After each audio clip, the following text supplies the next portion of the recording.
Trump से चोट खाकर चीन को आ गई है भारत की याद। रेसिप्रोकल टैरिफ लगाने के ट्रंप के बयान ने हड़कंप मचा दिया है।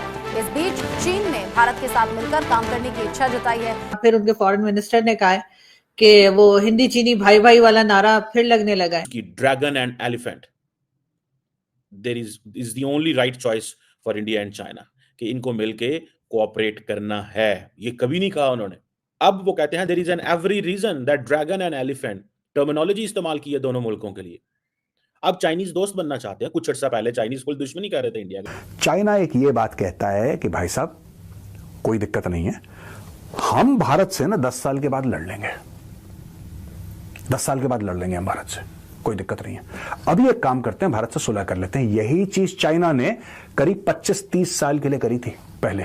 चीन ने डोनाल्ड ट्रंप को बहुत बड़ी धमकी दी है। चीन ने कहा कि अगर अमेरिका युद्ध चाहता है तो वो युद्ध के लिए तैयार है, फिर चाहे वो टैरिफ वॉर हो या फिर ट्रेड वॉर हो। चाइना ये कह रहा है अमेरिका को कि चाहे तुम टैरिफ की लड़ाई लड़ो, चाहे तुम ट्रेड की लड़ाई लड़ो, या फिर तुम एनी अदर वॉर, यानी कि अगर तुम रियल वॉर भी, जो बॉम्ब्स का, मिसाइल्स का, रॉकेट्स का, इन सब का वॉर होता है, अगर वो भी लड़ना है तो वो भी तुम लड़के देख लो बेटा, हम तो अंत तक तुम्हारे साथ लड़ते रहेंगे। जो तजारती जंग है वो तो छिड़ चुकी है और टैरिफ दोनों तरफ से लग चुका है। क्या कोई रवायती जंग भी हो सकती है और दोनों मुल्क आमने सामने आ सकते हैं? हथियारों की जंग भी छिड़ सकती है दोनों मुल्कों के दरमियान। चीन और अमेरिका के बीच में दरार पड़ रही है, तो हम ये चाहेंगे कि दरार बढ़े, राइट, चीन और अमेरिका के बीच में, और हम ये भी चाहेंगे कि चीन और रूस के बीच में दरार बढ़े। ये भी जरूरी है। तब भारत को मिलेगी technology, cutting edge weapons technology, और सारे दरवाजे भारत के लिए खुलेंगे। कि चाइना की प्रॉब्लम यही आई कि चाइना ने अमेरिकन मार्केट को टारगेट करते हुए अल्टरनेट तो ढूंढ लिया, लेकिन अपने घर में जो अनएम्प्लॉयमेंट फैल गया उसका क्या करे। तो अब उसे ऐसे फ्रेंड्स चाहिए जो चाइना के प्रोडक्ट्स के लिए मार्केट का काम किए। अब यहां पर सबसे बड़ा एक कंट्री खड़ा हुआ है जो व्हाट द यूएस वांट्स। अगर लड़ाई ही यूएस को चाहिए तो चाहे वो टैरिफ वॉर हो, चाहे वो ट्रेड का वॉर हो, या फिर किसी और टाइप का war. What do you mean किसी और टाइप का वॉर, और any other type? Basically China ये कह रहा है अमेरिका को कि चाहे तुम टैरिफ की लड़ाई लड़ो, चाहे तुम ट्रेड की लड़ाई लड़ो, या फिर तुम एनी अदर वॉर, यानी कि अगर तुम रियल वॉर भी, जो बॉम्ब्स का, मिसाइल्स का, रॉकेट्स का, इन सब का वॉर होता है, अगर वो भी लड़ना है तो वो भी तुम लड़के देख लो बेटा, हम तो अंत तक तुम्हारे साथ लड़ते रहेंगे। ये चाइना ने बोला है। ऐसा जवाब किसी और देश ने नहीं दिया अमेरिका को, राइट, किसी और ने नहीं दिया। इसमें मैं आपको बताता हूं इंडिया का क्या हुआ है। India has largely kept quite. India ने, क्योंकि देखिए इंडिया के पास उतना खोने के लिए है ही नहीं।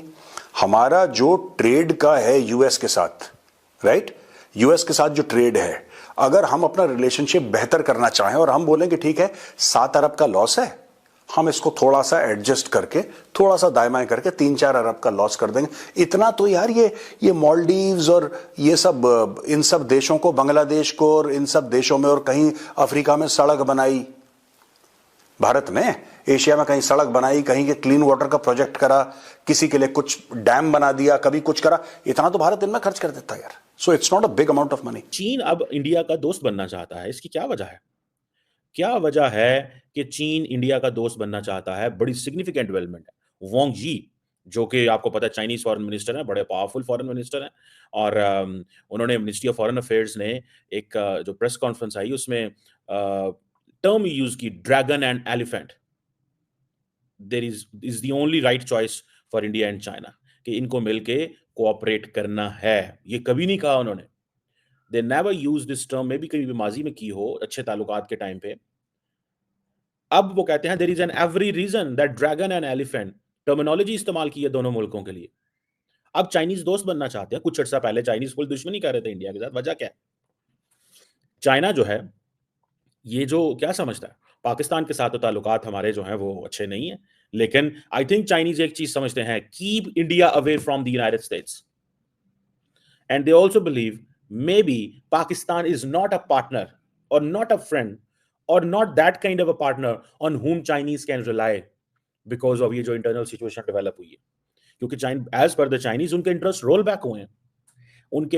बैक हुए हैं चाइनीज के। कि चाइना की प्रॉब्लम यही आई कि चाइना ने अमेरिकन मार्केट को टारगेट करते हुए अल्टरनेट तो ढूंढ लिया, लेकिन अपने घर में जो अनएम्प्लॉयमेंट फैल गया उसका क्या करे।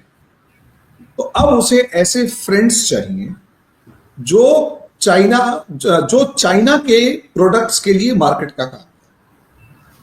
अब प्रॉब्लम यह है, अफ्रीकन कंट्रीज में पॉपुलेशन है, नाइजीरिया वगैरह, अफ्रीकन कंट्रीज के लेवल पे ही एक कंट्री और भी, पाकिस्तान, वहां पर भी पॉपुलेशन है। उस लेवल पर 20 करोड़ की पॉपुलेशन, 25 करोड़ की पॉपुलेशन बड़ी है, लेकिन परचेजिंग पावर कहां है आपके पास? अफ्रीकन कंट्रीज के पास परचेजिंग पावर कहां है?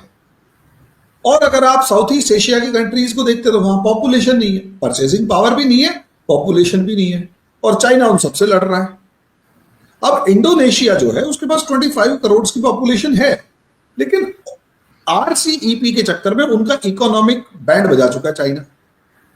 तो दुनिया और जो यूरोप की हालत वैसे खराब है, और यूरोप के ऊपर अमेरिका ने इतना प्रेशर बना रखा है कि BYD जैसी जितनी भी कारें सबको बंद करो, बैन करो। अब यही चीज इंडिया में आ रही है। अब यहां पर सबसे बड़ा एक कंट्री खड़ा हुआ है जो इंडिया है।